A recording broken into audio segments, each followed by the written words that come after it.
बिस्मिल्लाहिर्रहमानिर्रहीम। Haripur TV one के साथ हाज़िर खिदमत हूँ बिलाल खान। तमाम नाजरीन और सामीन को अस्सलाम वालेकुम। नाजरीन, इस वक्त हम मौजूद है हरनोई एबटाबाद में और यहाँ बहुत ही खूबसूरत माहौल बना हुआ है और यहाँ इस वक्त हम मौजूद है। हमने ये चाहा कि हम भी यहाँ पर आए हैं इंजॉय करने, तो हमने ये सोचा है कि ताकि आपको भी हम यहाँ का विज़िट करवा सकें और आपको पता चल सके यहाँ कितनी खूबसूरत जगह हैं। ये आपको पता ही है कि हरनोई है, हरनोई से आगे नथिया गली, यूबिया, फिर मरी, इस तरह हज़ारा के मुख्तलिफ इतने अच्छे मकाम हैं कि जहाँ पे आप जाएँ, इंजॉय करें, आपको इंजॉय करने का मज़ा आएगा। और अगर मैं हरनोई की बात करता चलूँ तो मैं तो हरीपुर से आया हूँ। हरीपुर से तकरीबन यहाँ तक 1 घंटा 14-15 मिनट लगते हैं, यानी कि 50 किलोमीटर गालिबन बनता है ये तकरीबन।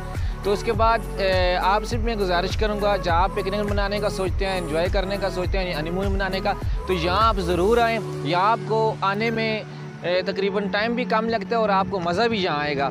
तो आइए चलते हैं, मैं आपको मज़ीद यहाँ का विज़िट करवाता हूँ।